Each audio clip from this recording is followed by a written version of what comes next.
Tonight I'm going to be demoing the Devi Us Fuzz.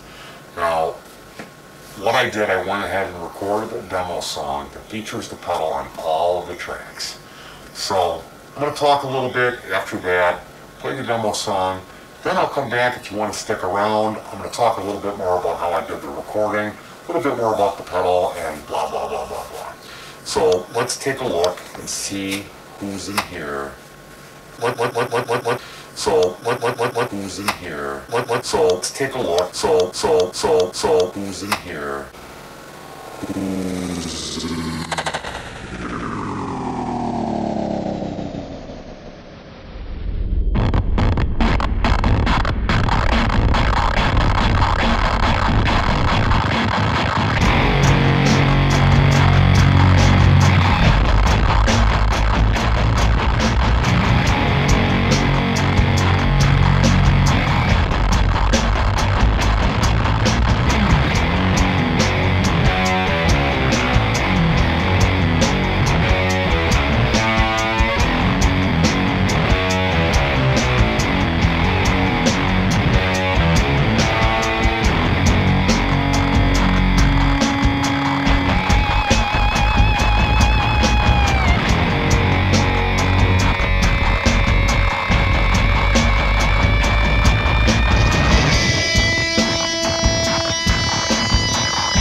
So let's take a look and see who's in here.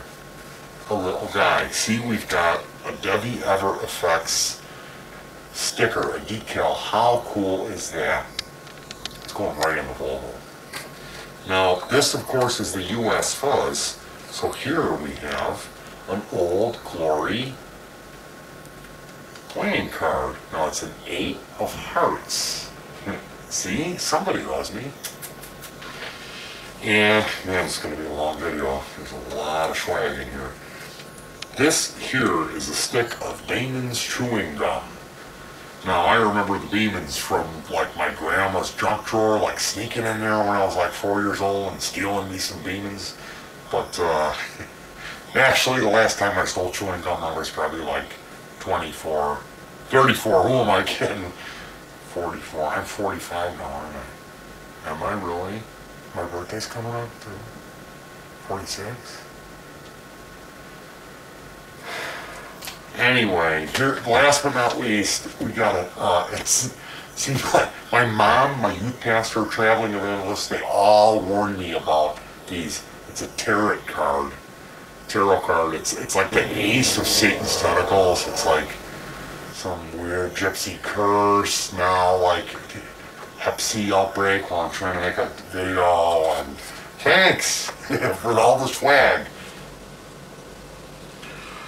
Well, that was the demo song for the Us Fuzz. How I did it, I had a drum loop, so I recorded that, just one bar of it, into my iPod, and then I ran the iPod back through the Us Fuzz. So that was that crunchy bit that you heard in the intro, the outro, and it pops up at various parts during the song too. Just the drums run through it. It sounded really cool. I ran the bass through the Us Fuzz as well. I had the intensity all the way down. It was an active short scale bass. It has like hardly any sustain because it's a short scale. So that prompted me to play a little differently. Instead of holding that F sharp, I kind of palm muted and chunk it up to the A, and that was like kind of how I wrote the song, which is so cool. You got a good pedal. It'll help you to write something and think differently about music, that's just absolutely fantastic, you know. Worth the ticket price alone. I got 2 songs out of this one so far, and I've hardly spent any time with it. The first time I played it, I used my Strat in the neck position with the tone rolled off, and man, I can't tell you how good it sounded. I had a little delay on there, and a chorus a CE2 where I had both the knobs turned all the way down. So it's just kind of like a toilet paper tube sound, no modulation. It was more just like, oh, there he goes. He doesn't like your talk. He's sitting over by the tripod looking at me now. Good boy, Christy. Yeah, I don't blame you. Anyway, I loved that like super pipe type sound, and I used that type of sound on the lead on this song as well.